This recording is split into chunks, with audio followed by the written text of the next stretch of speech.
community, as well as Walmart's Arts Foundation.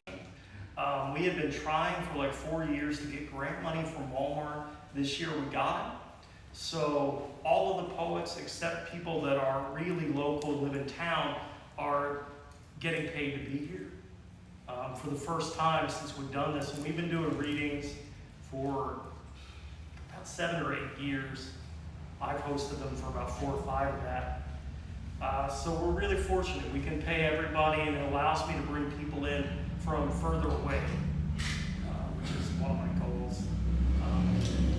But without further ado, I'm gonna introduce you guys. But Chris, Wendy, I'm gonna ask who wants to go first, who wants to go second. I'll do it. You want to go first? I'll do it. Okay. Well, then our first poet, I'm not going to go into any big spiel because I'm just getting to meet her, our first poet is Wendy Cartwright. She's come to us from Indiana. She is one of the co-founders of Keeping the Flame Alive, which is both a literary magazine, and you guys are publishing books now as well, right? Yes. Because I know that you did a book for Ron Whitehead. Have you done a lot of books?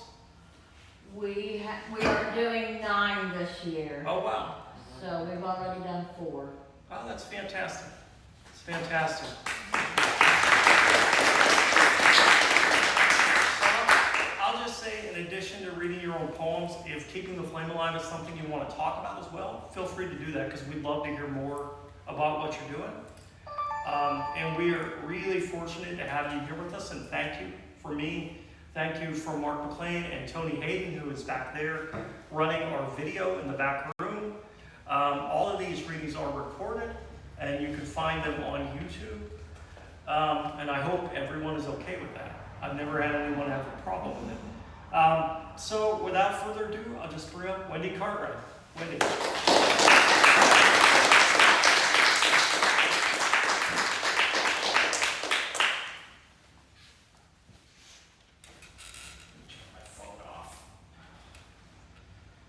Ocean spray. A can of cranberry sauce sits in the passenger seat of my car. It's some random off-brand, branded because I picked it up at the food pantry. My lucky day, they had milk. That was 2 weeks ago. Today I'm eating a $9 baked potato at Wendy's. I get a kick when they ask my name for the order. And a large mellow yellow, which could make me puke, but I want them to call me Mellow Yellow.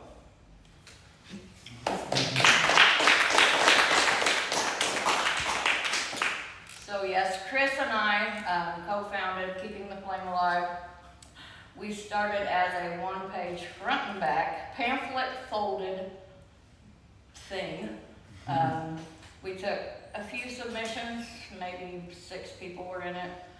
And it is now, we have copies on the table. They are free. It's the 1-year anniversary edition, and it's 90 pages long. So it's come a long way. But we have a book series this year with 9 books slated to be published. We do some web design, graphic design. We do a lot of things. So there's information in the books for our website and our email for submissions. We're on Facebook, so look us up. I travel a lot, and I always write when I travel. This next poem is from my most recent cruise. I titled them the cruise number and the day. So this is cruise 3.6. There have been several times today I've realized I'm humming. I can guess why, but I don't know that I've hummed at any point previously in my entire existence. It's fine that I'm humming. I guess I always imagined the proclivity to hum would develop long before a random Thursday at 45 years old. But I guess this isn't a random Thursday. It's the Thursday so fine I started to hum.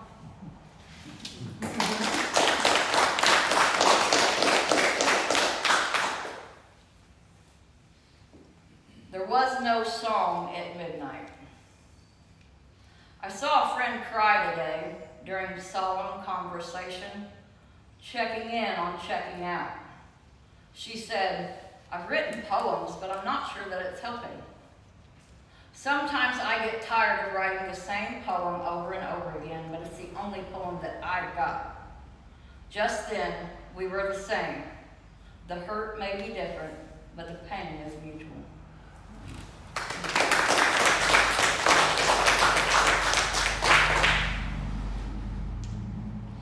I wrote poems years ago, like, teenage girl stuff. And when I started writing poems again, I said I was not going to lament. I was not going to be a lamenter. But sometimes I don't write funny poems. So, construction. You take everything I've held for so long. The gravel in my gut churns upward for release, and my grip is tested in a way that makes it impossible to hold on. I melt, submit, comply, pressed until I break under your pressure. Shattered cement, ground into dirt, a foundation of quicksand. Giving up the struggle, I know, is the only way to survive.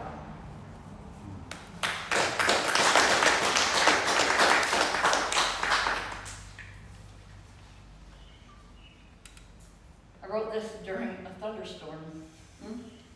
The song of the Midwest. This ain't no John Hughes movie, no boombox on his shoulder, singing sweet tunes toward my window under starlight. Tonight I'm serenaded by melodies of tornado sirens a block away, across rain bursts, through streaks of lightning. The stirring of love, no, a distant rumble of thunder. God is going bowling, what parents tell Indiana children in the spring. And I've heard that when the sun is shining and it's raining, the devil is beating his wife, which I don't understand. Well, the sun don't shine in the dark, and I'm just ready for bed.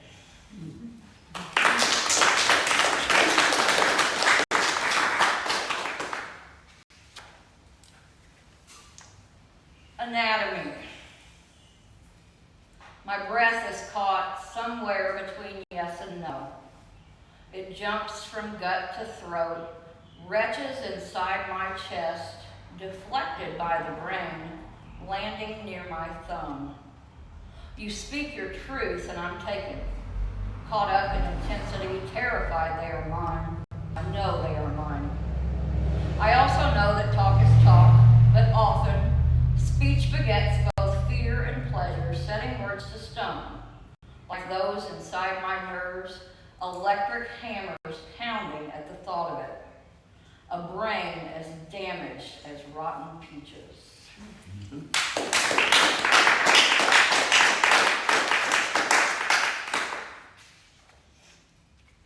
And so I don't generally write political either, but at times I do.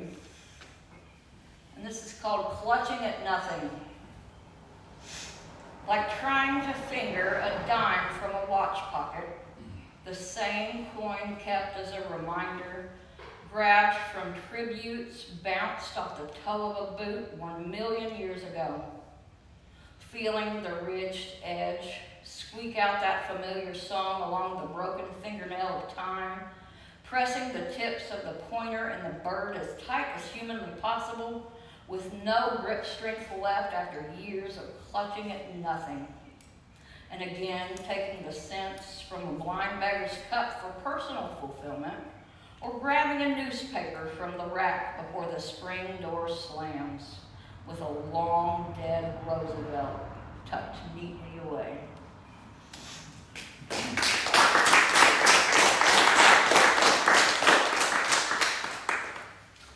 And that's all I have tonight. I do have books, but I don't have any with me because I'm not prepared like that. And I haven't made an order. So if you'd like to talk about that, we can talk about that later. But thank you, John. Thank you, everybody. It's been great. Thank you.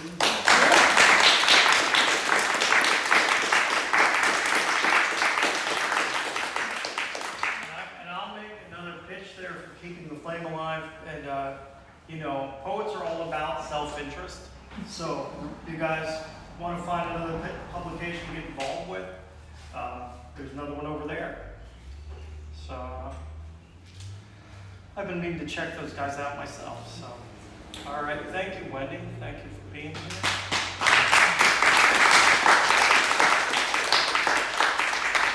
I wish you did have books on you, but all right.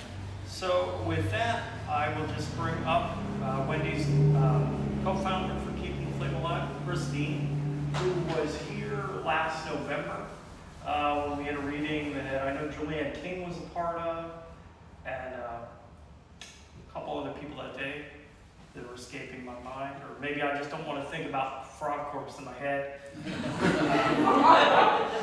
But all right, so with that, we'll just welcome up Christine.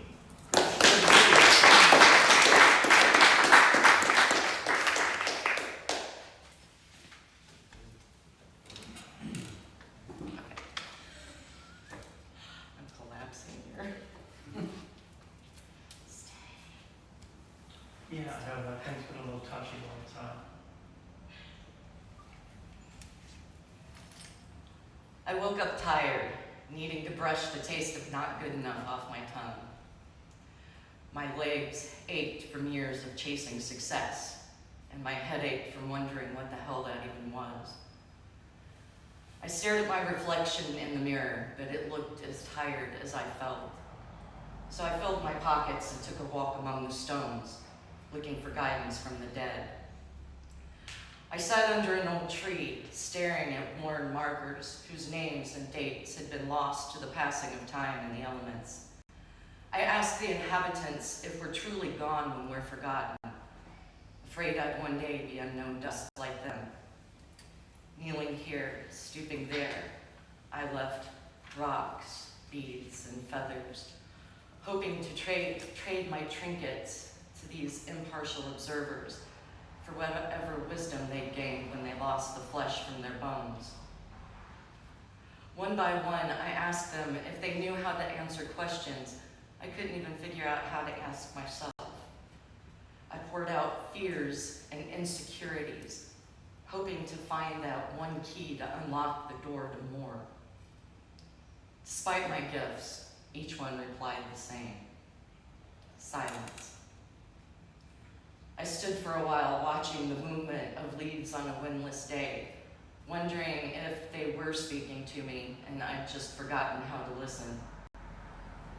After a while, exhausted from the wanting and the waiting, I found a shady corner and leaned against the cool wrought iron fence, simply sharing my breath with those who no longer had breath of their own. It's in that moment it became the most appropriate conversation to have among those stones, and I allowed myself to relax into it. No more questions, no answers, just a living ghost and the non-speaking dead, passing the hours in solitude with one another. A gentle breeze picked up and brushed my ear, tickling my cheek. I could almost imagine a voice like brittle leaves rubbing against dry bones. Sharing space, it whispered. Time and breath is how to be remembered, and the only offering any of us need to give the living or the dead.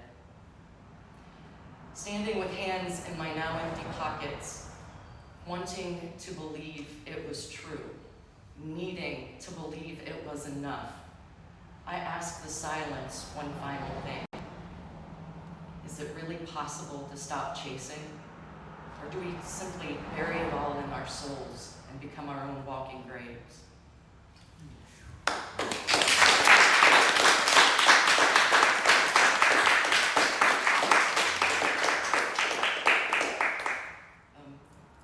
Thank you so much, John and Osage Art Center, for inviting us to be here tonight. Definitely different when it's warm than in November. It's green. And it's not even really warm yet. It gets sweltering here. Well, I was ecstatic. On our way to New Orleans, I discovered armored possums, and I wasn't aware that we had them north of Tennessee. Well, we didn't up until about kids 15, 20 years ago, they migrated. Really? Yeah. So I still hope to one day see a live one. Just do not, and you may, but just do not get one with your car, or it will total your car. Oh, good grief. Yeah. Okay. No armored possum. Don't do it. I know they're cute cuddly. What they do is they jump up when they're startled, so, and that's why you're saying control your car, because you just get that massive, all of a sudden. Oh, wow.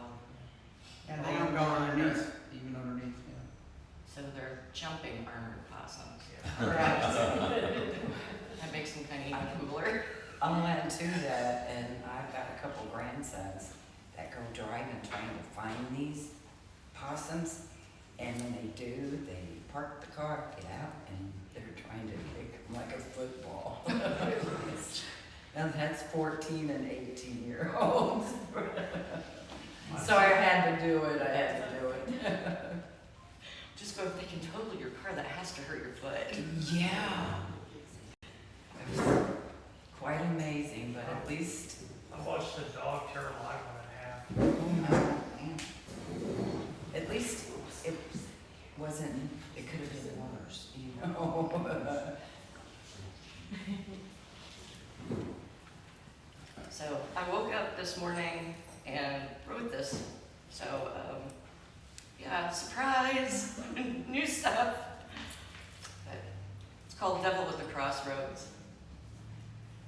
Next to the black coffee, as bitter as I'm trying not to be, sit 6 gold coins, speaking to the number of love.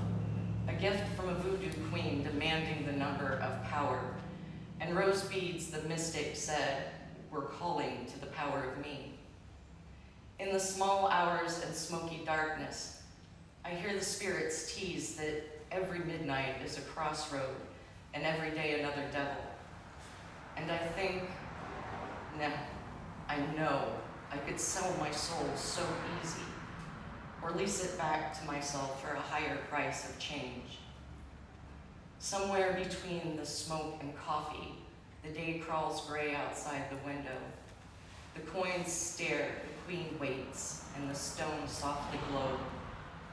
I can hear the spirit's laughter as I stand to strike my bargain. The coffee can have the bitter. Let something different begin with me.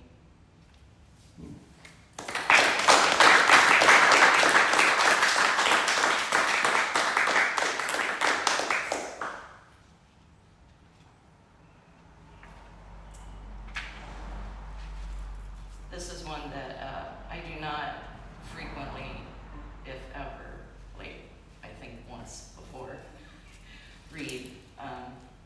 But since today is the last day of Mental Health Awareness Month, I figured good time. Hello, and welcome to the Borderland. During today's tour, we'll be refraining from using the term borderline. We feel it gives a false sense of a distinct dividing line that one can skillfully navigate. As you can see, our borderland is a space, a place, a timeless time filled with shadows and disordered thoughts that close in and smother your ability to be happy. Please, try not to be alarmed. Here, your mind will play tricks on you. If you listen carefully, you'll note the acoustics can be problematic.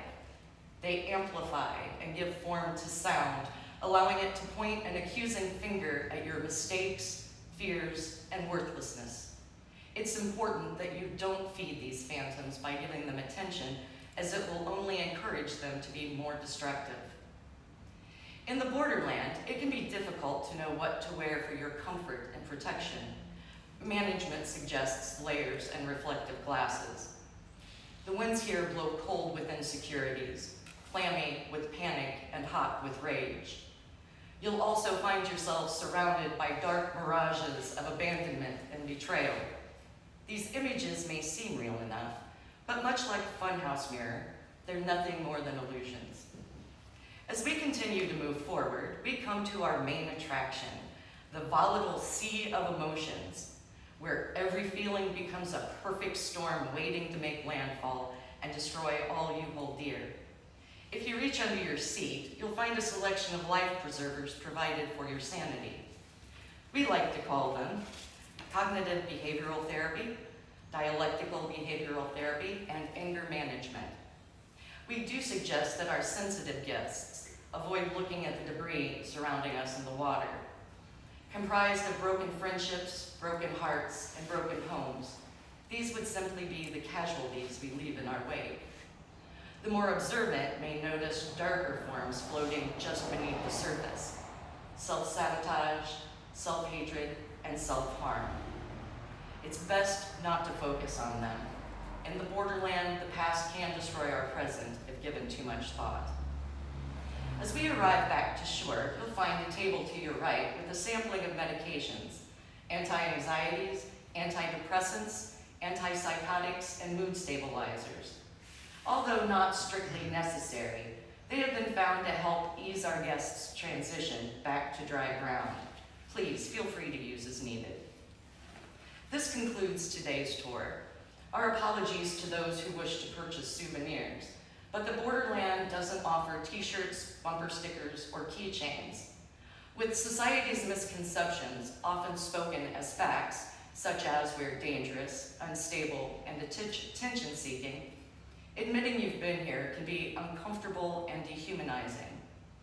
We do, however, provide a wide range of long sleeves, bracelets, and tattoos to hide any scars you may have incurred during your stay. Thank you for joining us today.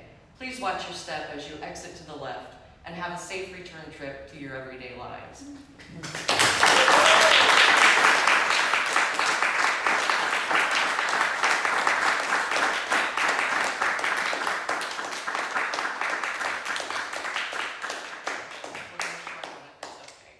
That was perfect.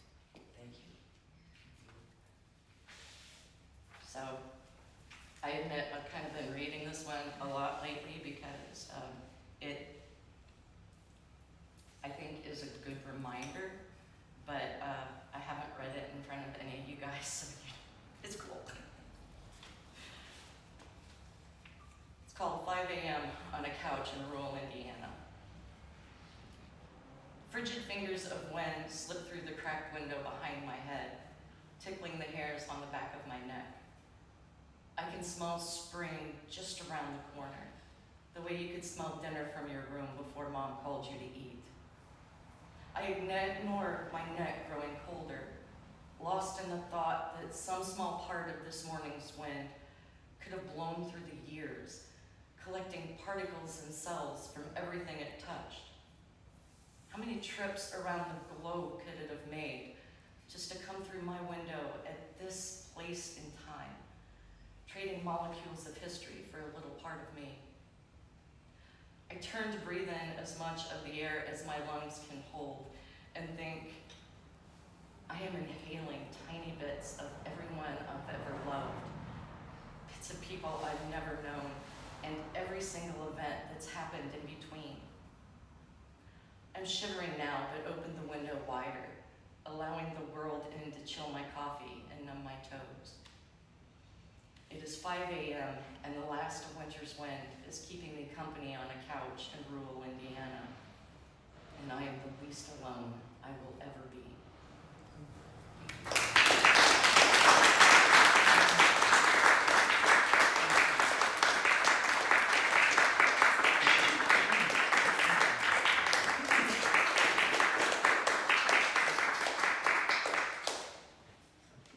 Normally I would take a break right now, but I'm gonna have at least a few readers on this list come up because we've actually got a few more people than we normally do. All right, but again, before I do that, another round of applause for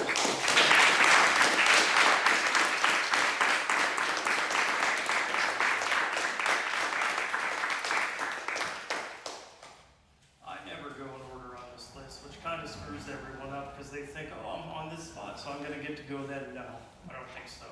So the first person, it's good to see you, Mark. The first person I would like to call up off of this list tonight is a good friend of mine, and we have him with us so briefly, I wish I could kidnap him and keep him in my garage, Mr. Tony Perot.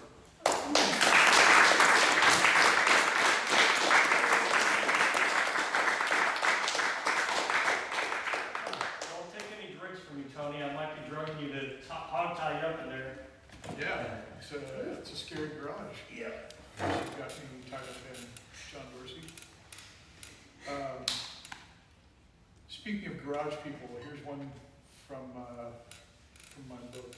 Good Job Lightning that I wrote for Jason. It's called The Guy in the Clutch T-shirt for Jason Reberg. Oh, nice. Yeah. Yeah. Somewhere between spicy IPA and some flavorless Schlitz, a car is born, idling, both feet ready to burn rubber, both pedals options on the constant road. And the voice is a burnout, popped out of granny gear, all the way to red line, back to idle of repose. Can we start already? Or is this just where it gets interesting? Life by the metaphor, racing stop to stop, the illusion of automatic when it's all goddamn work, only the transmission does it for you. In the barrel chest of a mean street machine, running like a mouth full of poem and spite, racing and winning so far ahead, sometimes it feels like living in last place. I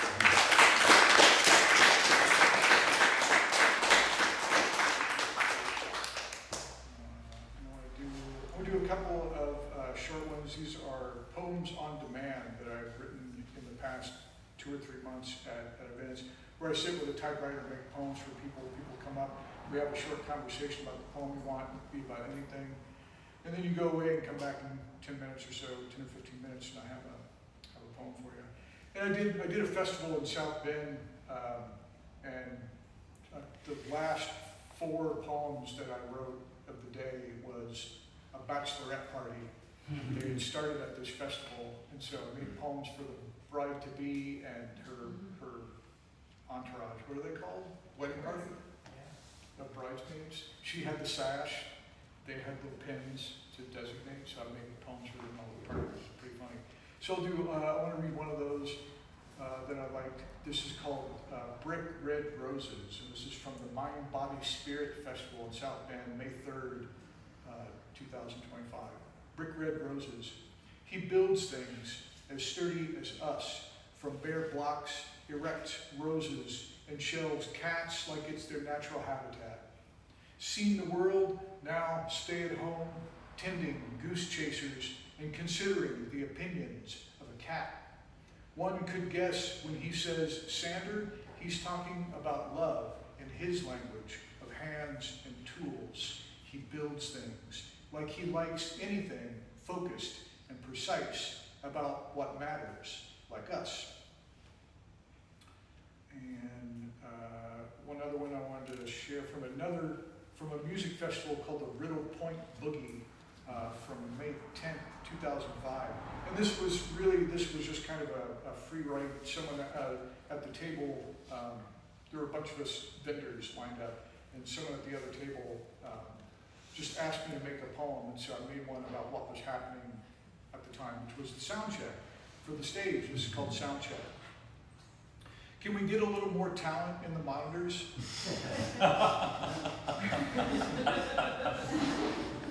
Levon Helm over here needs to be cut off in the early afternoon. Lakeside breeze wafting sour C's and G's, or whatever tinkling plastic ivories emit out of 88 E keys, passing out under the bad luck ladder of quick rigging whilst ringing out the peninsula. Air violin and scat awaiting the beer garden to grow its blooming buzz, sets off an arresting 60 hertz tone as guitar solo as we twist up the master and dial in the gain.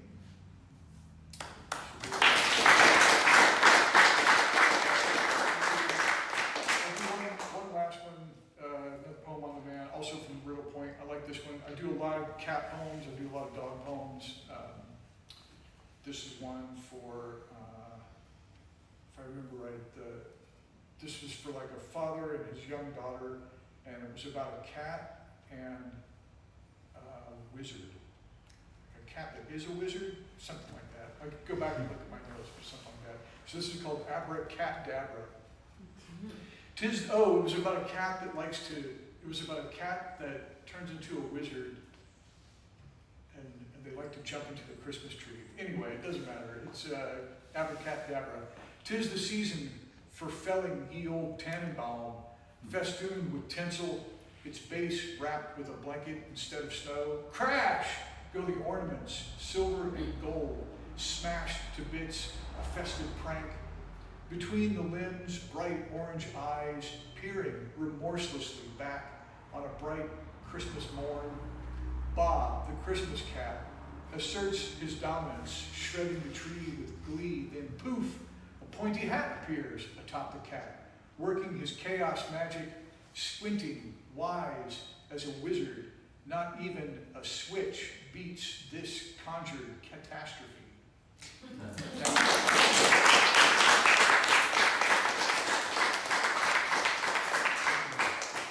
So, Tony, do you take photos of them after you've written I them? do, yeah. I wondered about that because I wondered if they were just lost to time, like in a lot of cases, and you didn't have copies of anything. I also, the way I do it, everyone who does it, there's a lot of people that do it, but everyone does it differently. And I make notes and actually write up a longhand draft and then I type that up. So for a while, I was not very good at taking pictures of them, but I would go back and recreate them. That makes more sense because I thought you just had like hundreds of poems out there that you never saw again. I mean, I recreated them all, so now I have them all, but yeah, for a while, no. Cool. All right. With that, I am going to welcome up Brenda. I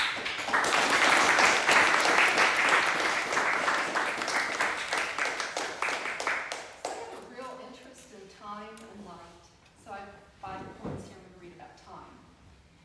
The fourth dimension of reality. There is no time at the speed of light. Time will end when its purpose ends. It is an indefinite continuum in the progress of existence. You cannot see, touch, or taste time. It is not irreversible, and it does not move backwards. It is the fourth dimension of reality, and it can only move in one direction.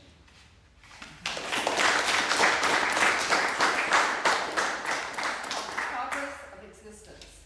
Time, the progress of existence, a measured process on a non-spatial continuum. When time seems long, we are bored. Time measures events or quantity, and all events succeed each other. It is endless when in pain, and slow when we wait. It is a succession from the past to the present to the future. It is linear, it is qualitative. Time is a fundamental feature of the universe.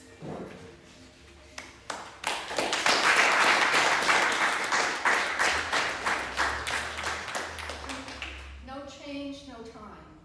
Time, the result of fluctuations of sensations, drugs, and neurotransmitters, can affect the perception of time. It is dependent on sensations. In trauma and emergencies, time slows down. The amygdala is active and supercharged. Multiple memories are being formed. And during long periods of inactivity with little stimulation between successive events, the amygdala is slow, and time seems to go faster.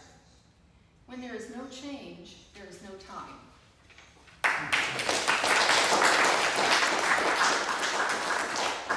This one's time ends when purpose ends. Time, a fundamental feature of the universe, the temporal existence of mankind. It may depend on a frame of reference by the observer. Memories become the basis for how we perceive time. Each moment is unique, requiring energy and light, shaping awareness and perceptions, as well as degrees of unfoldment. Time ends when purpose ends.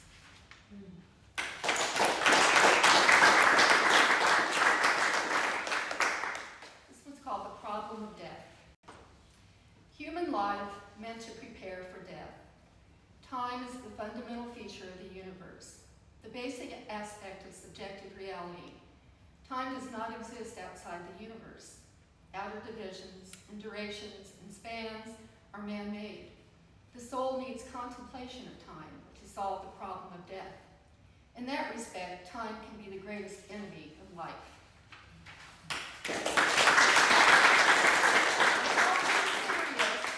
So I'm going to read a children's poem. It's called Frogfish. You are a frogfish looking at me. Swim in your sea and do as you please. Hide under rocks and swim as you wish. Spit out your sand. Are you really a fish? under the coral, around the rock reefs, in between ferns, deep, deep, deep. You are a frogfish, that I can see. You are a frogfish. Stop looking at me. Children's.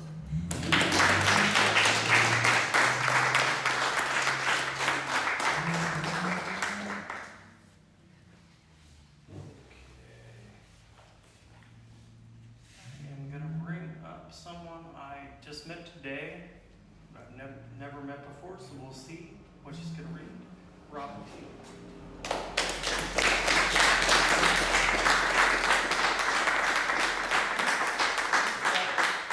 I didn't bring my homework with me. I knew. Mr. Clayton has been a part of my life and my family's life for many, many years. Okay, I'll do my best here. And there's a first time for everyone, right? To do something unique. Okay, here we go. Silence. Christy, I picked up off one of your, I hope I got your name right, off one of your poems, brought silence out. It registered in my mind. So this one begins out, silence, understood. Total awe, total wow, wow, wow, raw to the core of no. Bodie, I hope I pronounced that right. Boxed, no dollar, no whiskey, damn, sigh.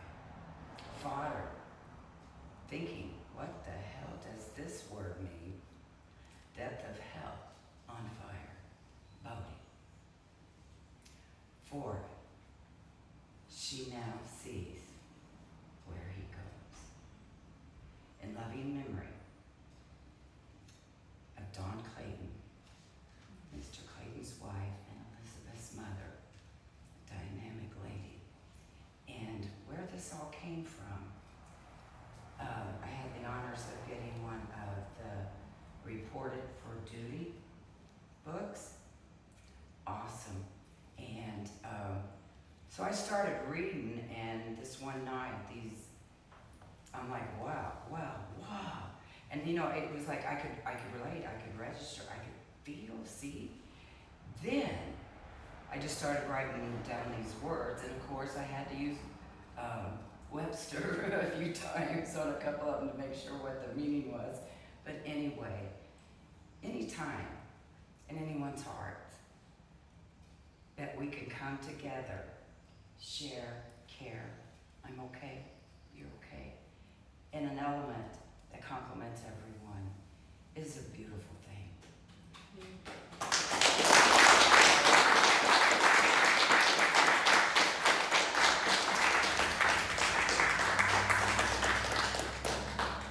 Robin, come back again. You're always welcome to be here. Like I said, we'll be here again June 14th. Please come back. Thank you. You're always welcome new people. Okay, so I am going to bring up Mr. Stephen Horatio Bridges. I imagine that's what that H is for.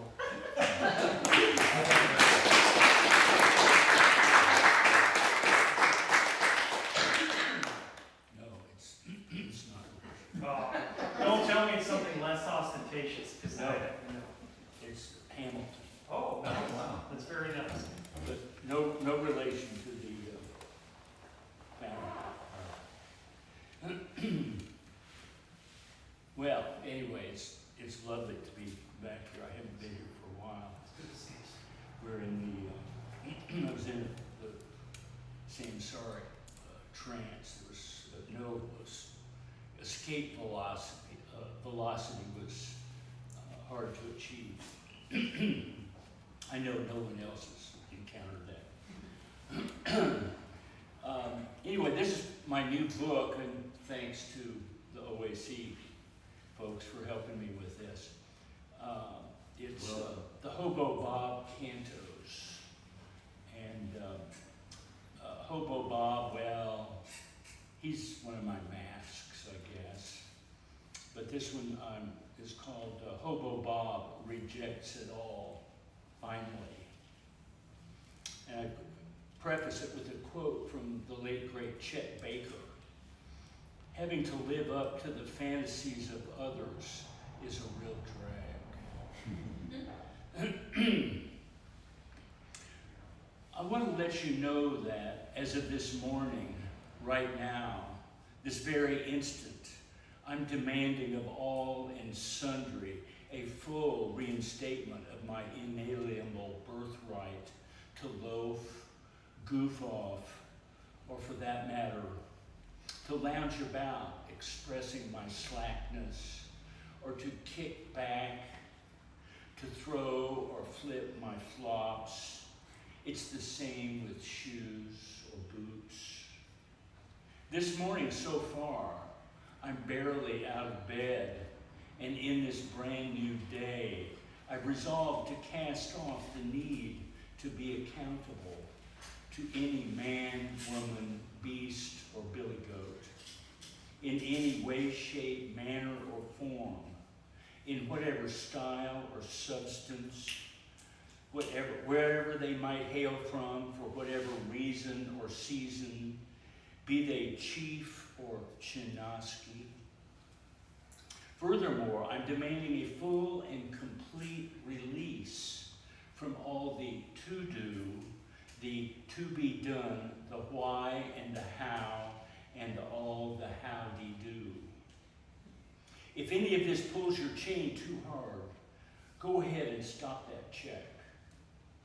Or put a check in the mail if you were so inclined to express your support. Why wait?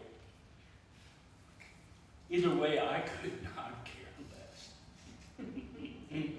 I've no more truck with all the hurry up and go.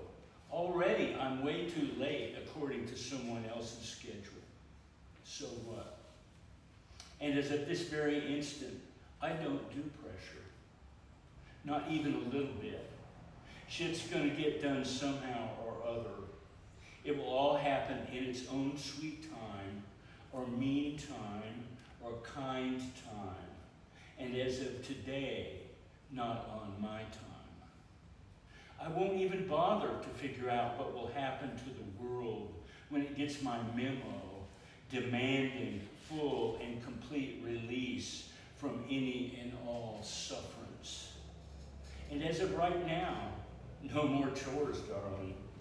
I just called Big Daddy on the spirit phone to let him know that school's out forever. Since I've already cast off my shoes and socks, I'm gonna cut across the big sky pasture barefoot, right in front of those heifers and steers, to make my way through the ass-tall Johnson sawgrass to the big barn. You just go on ahead and try to find another sucker or loser who hasn't figured it out yet and who hasn't bothered to look at him or herself up close in whatever mirror is in their handbag, man purse, or covered up by that old feed sack hanging behind the barn door. But never mind all that right now. Instead, let's roll that old Lincoln out of the barn, wipe the dust off that vintage tuck and roll, put that ratty rag top down, and get some highway wind in our great hair on the long road to that final cool somewhere. Since we're already heading that way, let's pull over at our favorite old roadhouse on the way. We'll have us a couple of rounds apiece, since it's always happy hour there. Let's spend some quality alone time in our favorite corner booth, trying to recalculate our quantum necessorium on a couple of handy bar napkins. Show your work, if you feel up to it, that is.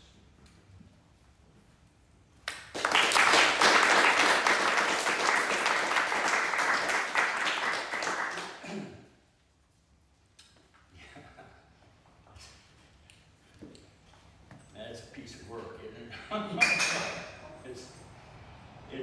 I wrote that a few months ago, or years ago, but it seems like it's like yesterday. Or maybe just now. Hobo Bob was tempted. I'm not thinking much about you these days, not even a little. Or ever, actually. Well, hardly ever. But no, not never, never. Or not ever whatsoever either. And no, not no, no, no, not no, never no. But on that dreamy afternoon in June, we spooned. Not ever gonna think about what we did. No way.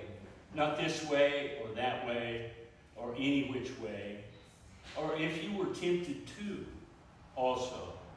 But no, never not, never, ever. No, really, and not ever, never. No way, Jose. No how, brown cow. Certainly not this way or that way, not today. Not this day or any other, not this day. And most certainly not that way day. Neither any day either, ever. Or that someday after tomorrow, whatsoever. And don't bother to write or call or message or text or pretty FaceTime or rant online. And of course, please, sweet Jesus, don't visit. I might never let you leave. Never, ever.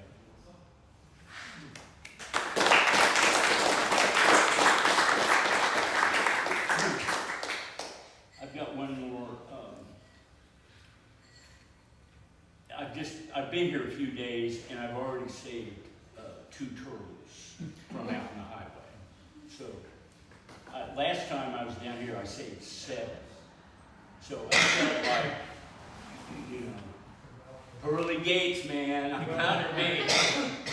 You know, that guy murdered some people, but he saved a lot of turtles. That's right.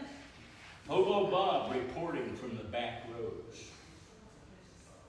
Cruising around here is mostly confined to the lonely highways and back roads leading me in circles. Little animals, and the not so little, crisscross these country roads, fields, and forests, finding their way through instinct and sharp eyes, day and night. They know where they're going. They were here first and don't even know we exist. At last count, I've saved 7 jaywalking turtles so far this year. Some big boys too. A snapper even. Passing trucks barely slow. Some honk brazenly. Not one fuck given and no thanks either. A big doe, surely someone's mother, lies by the roadside in a ditch as I blow by. Then, of course, down the road a piece, I see her big buck, somebody's daddy, of course, dead as a doornail, his broad back jammed up into the barbed wire fence, separating his land from theirs.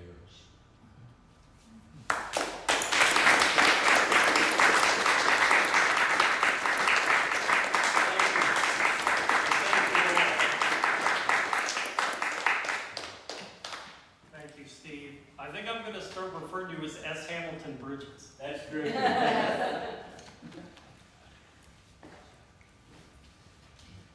All right.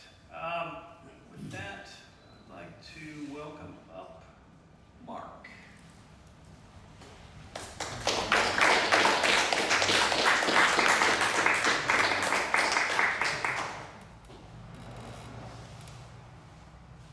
I said the other day in Rolla that my poetry is often terribly short. And I'm like, well, it's not terrible, I hope. It is short. So I'll do 3. The first one I'm going to do, I like imagism. It's usually very short poetry. And the idea is to create just an image in your head lilacs at the landfill. Like learned medieval undertakers stuffing flowers in the pockets of the dead, 3 ancient lilac bushes stand at the entrance of the local landfill.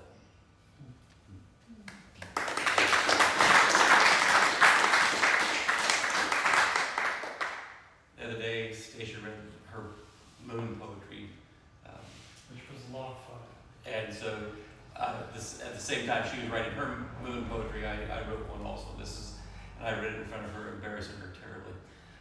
Stacia's my daughter, and so when I read it, I said, you might want to leave the room before I read this one. But it's an evening with Luna.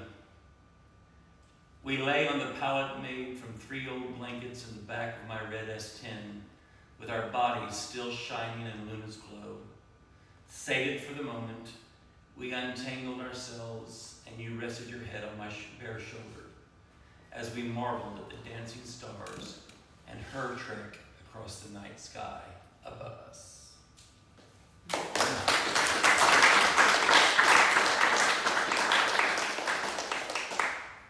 And I am a retired public educator. I was a superintendent. And in those positions, you get to see a lot of things. And this one was a wake-up call for me. It's entitled Her Last Hope, and in parentheses, a middle-class wake-up call. As I made my way down the high school hall, I heard a woman wailing. Crying would not work here.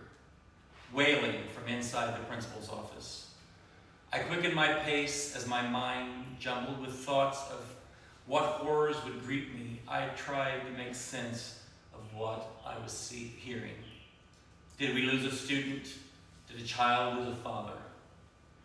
What I found seemed so foreign to me, to my sensibilities.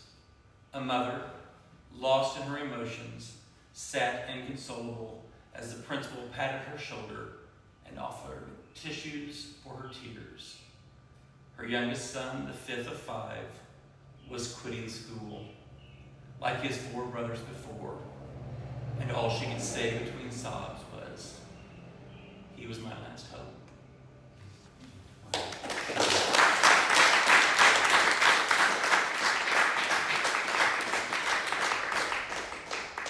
Now, Mark's being here makes me think like that I probably don't mention a lot of the other venues enough in our region. I usually see Mark at Gumbo Bottoms in Jefferson City, and they have an open mic this Monday, right? June 2nd, this Monday, 7 p.m. at Gumbo Bottoms, which is on Madison in Jefferson City. There'll be an open mic there, and I have to say, I can't think of a more warmer place to be. It really feels like family there, which in one way is kind of detriment because then you go out into the world and no one else can be that nice to you as they are there. But we try to be. I try to be. I hope I'm nice most of the time. But no, it's truly wonderful. And I mentioned that because I wanted to mention some of the other things that are going on around our region. Mark McLean and Tony Brewer and I this past Wednesday went to the Heavy Anchor in St. Louis. They do a monthly open mic the last Wednesday of every month. And I have to say, their little theater there is phenomenal. It really is a wonderful, wonderful space. It is a crowd of people that none of you, aside from people that have already been there, have ever met. There are people that, prior to my going there, largely I had not met. Because what happens, like at Gumbo Bottoms, is a lot of those people only go to that particular reading. So you meet a lot of different little families along the way that are all part of one particular group. I feel like the Rolla Public House is a bit like that, but it's a bit more mixed. You get more people from different parts of the region. And I would be happy, because I can't think of everything off the top of my head right now, but if people were to email me, I'd be happy to send you a list of all of the things going on, whether it's Columbia, Jefferson City, Rolla, here, anything I can think of, I'd be happy to share with everyone. I'm just happy to have you guys here with us now. So let me call up the next person and stop talking here. Okay. I am going to call up Liz.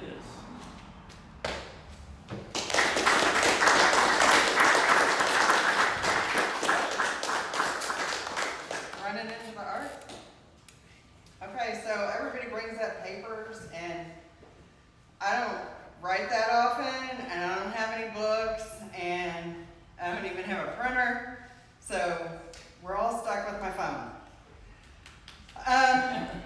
Well, that's our only choice. Yeah. I guess, yeah.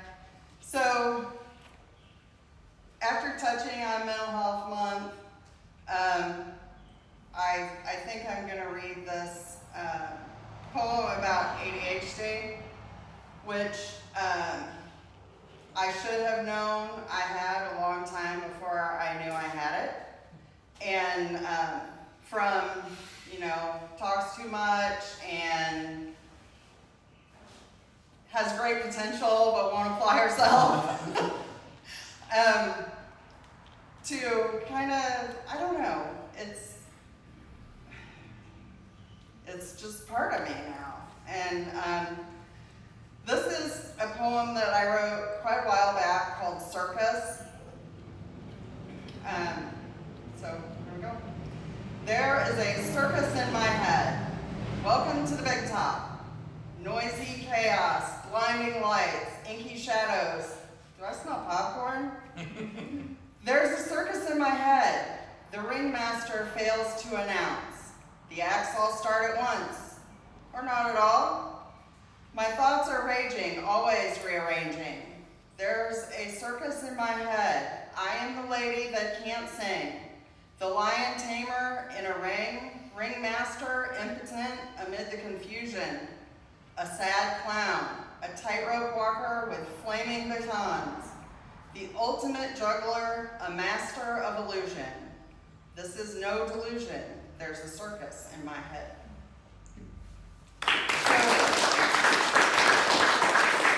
Earlier today, my dad was reading me poems about scattering my mom's ashes, which he agreed to do in various places that meant something to her. And I'm going to try to read this poem again without crying. It's about my mom, who a lot of you know or knew, and she was an amazing force. So here we go. Give it a whirl. She was iron, forged by pain and hardship. She was glass, colorful and sparkling. She was a torch, fiery and stubborn in the wind. She was a beacon. You could follow her to safety. She was a goddess of protection, gathering innocence under her wing. She was an odyssey, adventures never ending. She was a luxurious duvet, ever offering warmth, softness, and comfort. She was a pillow, soft place for me to lay my worries down. She was a firework, over far too soon.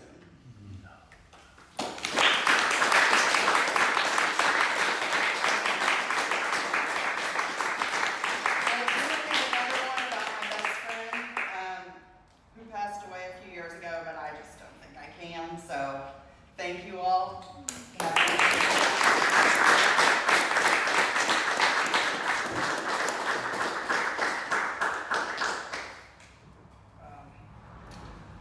Earlier when I started the evening, I gave thanks to Mark and Tony for allowing us to have these readings in the States.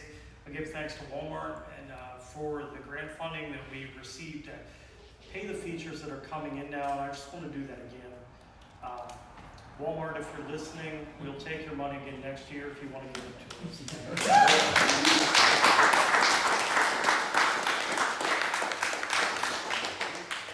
But, all right.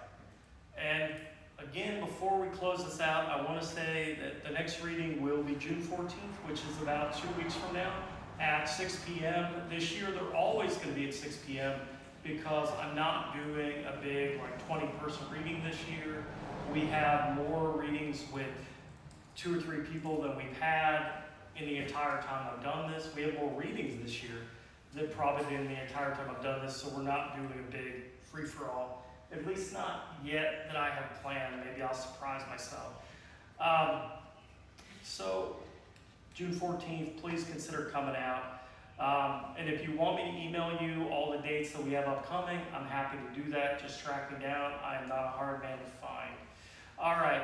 And with that on this list, I am going to close out. Oh, no. I made a mistake. We have 2 more people left. Sorry. I am not good. The next person I'm going to have come up then is Ken.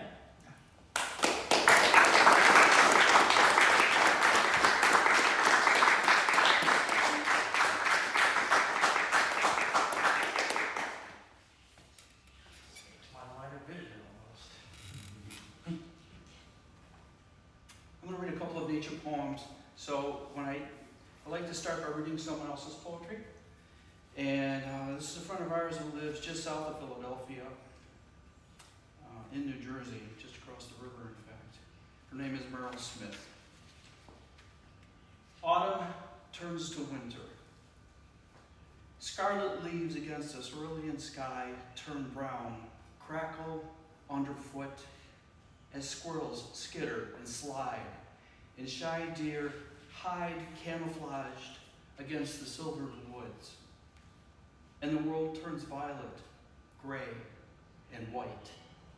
And ghosts scream in the nor'easter's fury, then whispers softly in the winter wind, a lonesome sound of longing, a lament for what once was.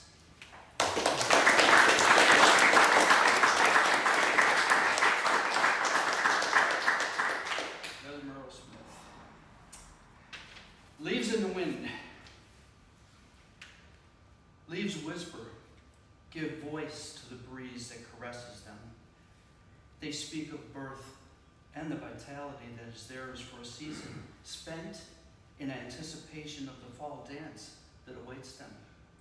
Festive colors that shout to the world. Exuberance, even in their decline. Moving in unison, shifting shades of green become shimmering translucence until they lose their grasp to the wind that determines their direction.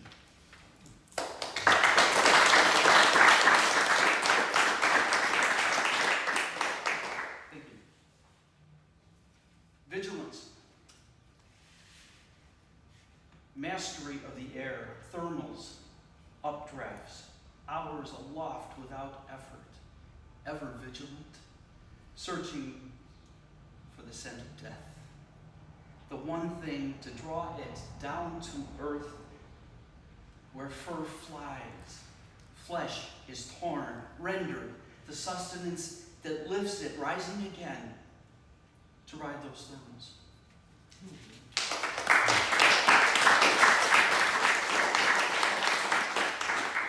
Thank you. Still life.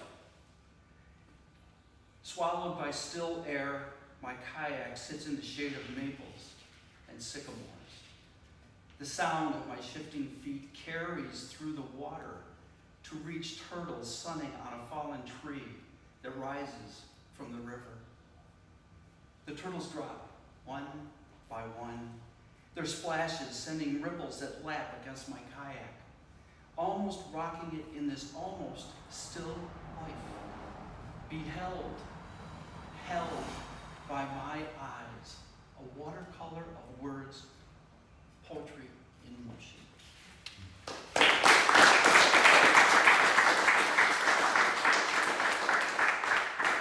Thank you. I needed to submit some poems for a nature anthology, and so I went back to some old stuff and I kind of totally rehabbed them this past couple of days. That's where those came from.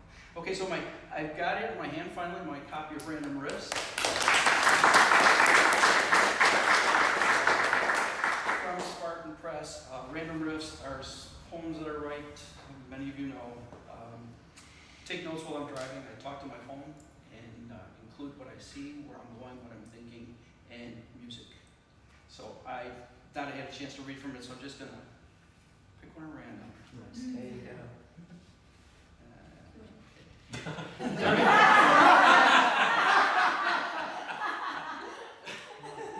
I guess so. So there's a film noir, and it was all in French, and it was called Ascenseur pour le Chapeau, which is Elevator to the Gallows. And it's a great movie. It is fantastic. So what I do for these poems is I subtitle them, just basically say what the musical inspiration was, which is Ascenseur pour le Chapeau. And the album by Miles Davis, he did the soundtrack for it. It was fantastic.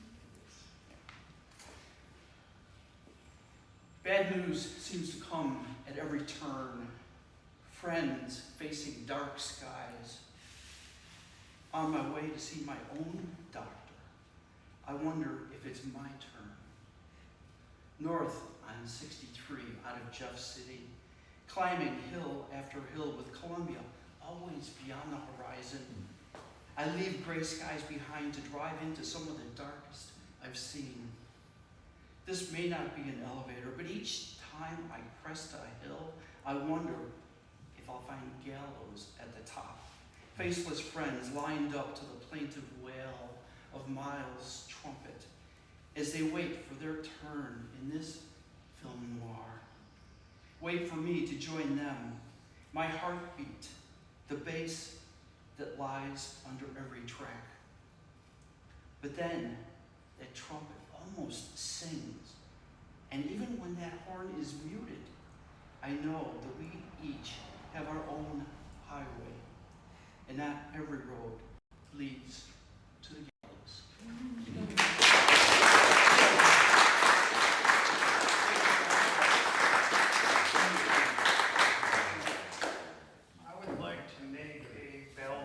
I would like to make a Belle specific announcement as it relates to poetry, and I don't think Mark will have a problem with me sharing this information.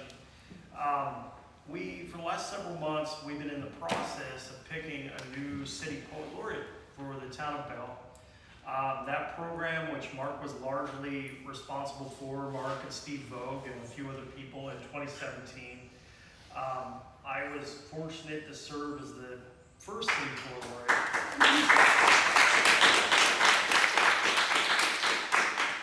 Our outgoing poet laureate, Caitlin Jones, has done a lot for the town of Belle, and we're really proud of her. We're lucky to have had her. And I'm going to announce our next one right here, right now, because he will be back when our next reading takes place. And you can ambush him. And I didn't tell him it's a lifetime appointment. He can never break free. But as of June, Mr. Jason Reberg, who is currently out of town for a few more days, will be the new poet laureate of Belle. Whether he likes it or not, he has to do it.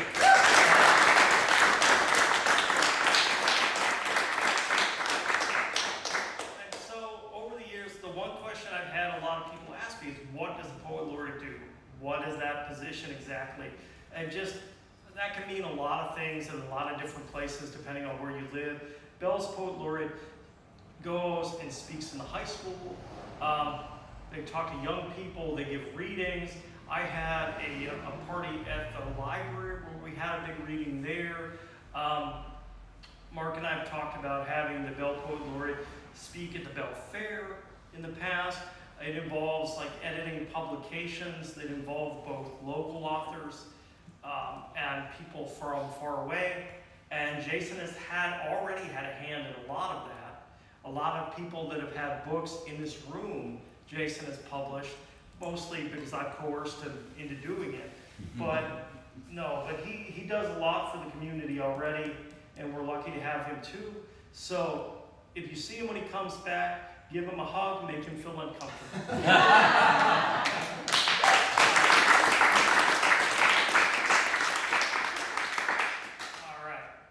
And with that, I'm just going to welcome up the last person on our list for this evening. Hey, John. Yes. Did you ask, I don't know if Jonathan next. Oh, actually did got you to sign. did you guys sign up? Do you want to sign up? I didn't get to sign up, but did you want to read it? Do you want to? I'll read something, yeah, absolutely. Okay.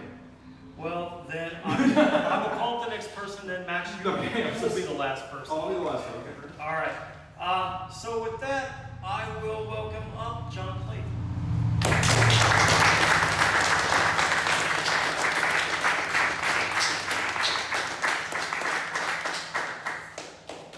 Thank you, Ken. I wouldn't not.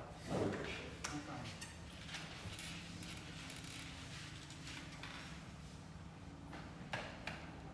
Steve, what was it, about a year ago you came out to my house?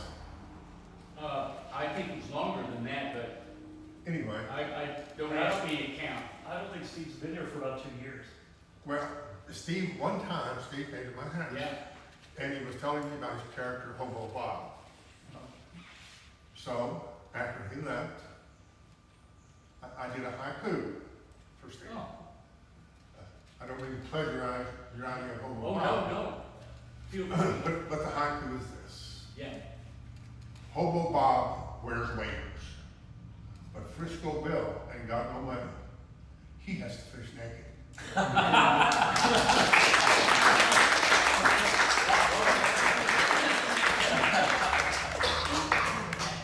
That says it all, doesn't it? I am also in the habit of reading someone else's poem. And this poem is actually, it's Julianne King's sister. She writes under K.P. Hildebrand, but her name's really Chrissy Prznicki. And she lives northeast of Columbus. I would be using a pen name if I had her name. That's pretty distinctive. Right. Well, you know, sometimes people don't want to know what you write. This piece is called John, and I think it's about her grandfather. I'm an aging man who puts his family first. I hear the distant train running across the track. I see 3 children running across my path. I'm an aging man who puts his family first. I pretend to be tough. When I'm really soft at heart, I worry about my grandkids and how they're growing up. I cry seldom, but when I do, it's serious. I'm an aging man who puts his family first. I say things that could be hurtful and helpful. I dream for better things. I try to make a difference. I'm an aging man who puts his family first. Thank you.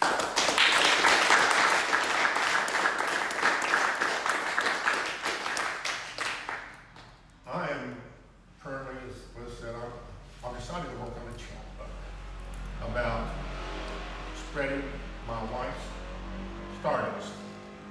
And I've started that process.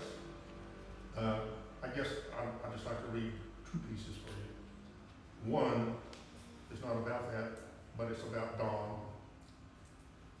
It's called, and a lot of you have heard this, it's called Tears in a Bottle, but I just want to start this reading series with that. Maya said, every storm runs out of rain. Perhaps, but I don't think so. My bottle is full of tears, wet and salty. I've been saving my tears since you went away. I collect them when no one is watching. Sometimes they come in a flood, and there's no way not to waste some. They overflow the spout, slide down the sides, and drip on my shoes. Sometimes they slowly roll down my face, and I capture every one. My bottle is full of tears, but I'm dying with thirst for your touch, for that smile, and that knowing look that passes between old lovers. I miss the sound of your voice, that little giggle when you say, I would like a kiss from a handsome man in the red beret. I liked it when your foot would find my leg in the middle of the night, just to be sure I was still there. It's still raining in my storm, and I have a bottle full of tears. Thank you.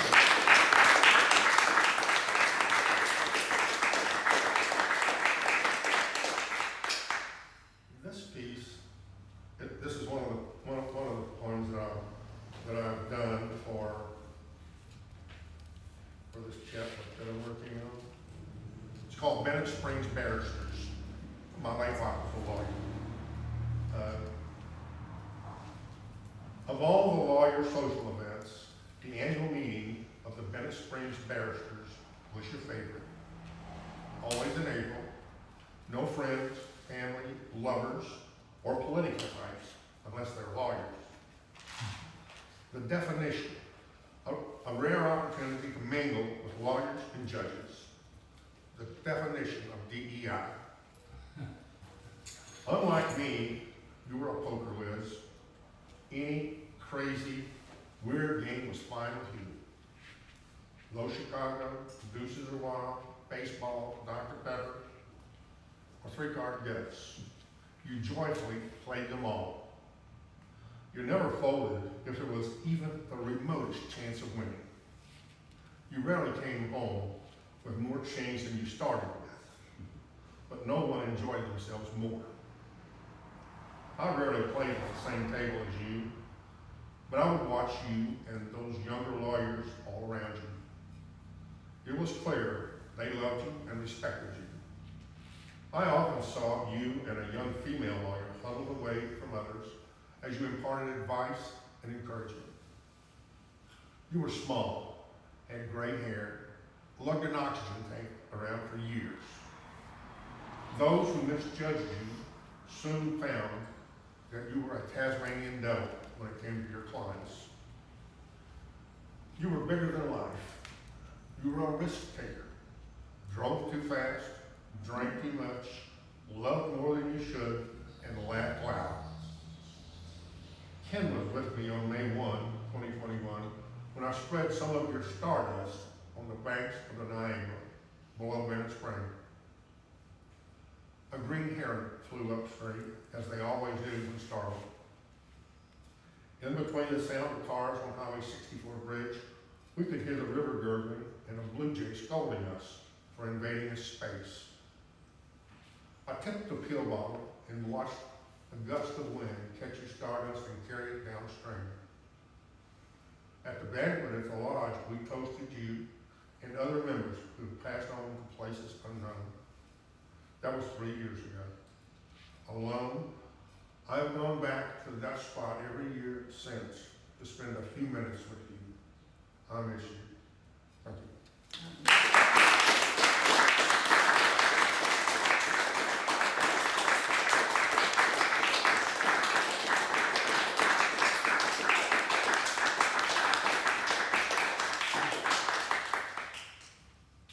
Jocelyn, you sure you don't want to read? Oh, okay, sure, yeah. I'm just making sure, because this is the last call for alcohol. I'm not No, calling okay. anyone else out. Yeah, okay, I realize thank you, John. Yeah. There was some weather poetry read. And I realized that there is a poem that I have written, but I have not read myself. Max was kind enough to read this.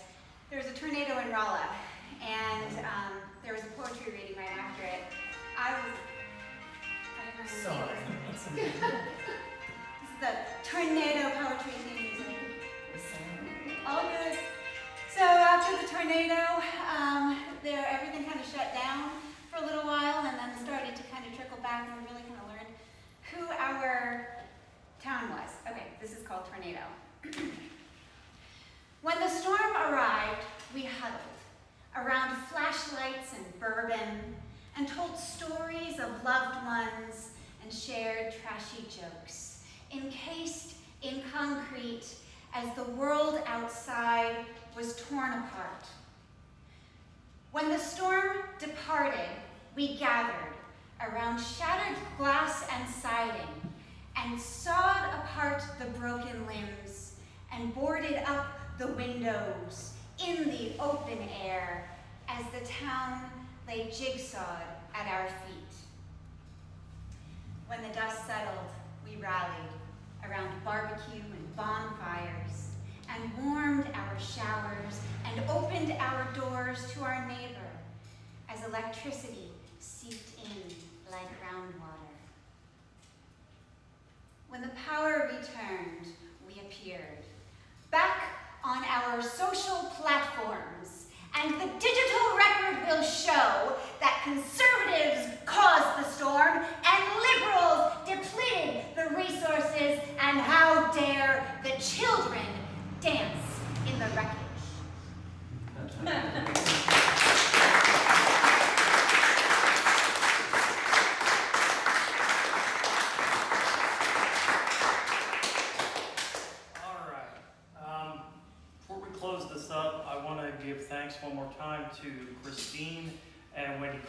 for being here from Indiana. I'd like to thank Tony for being here.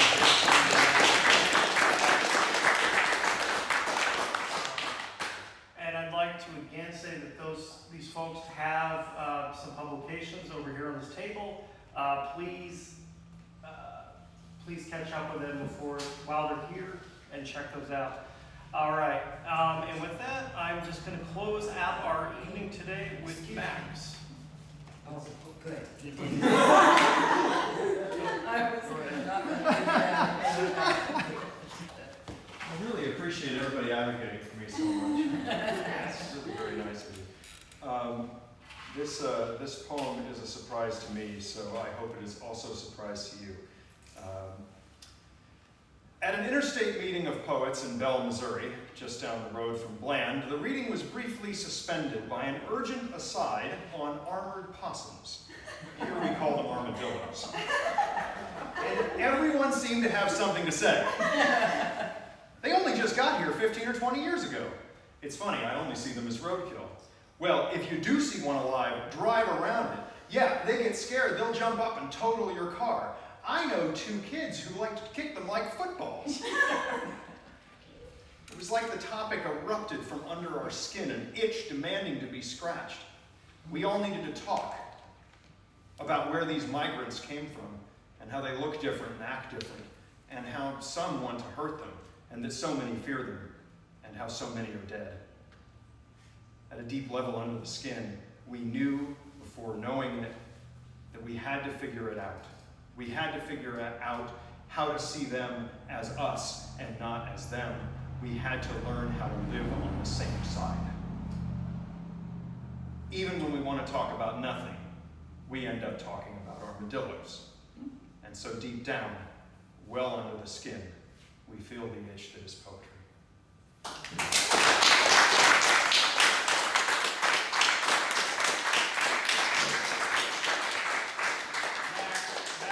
That's not poetry, it's gonorrhea. I know it's a thin line. All right.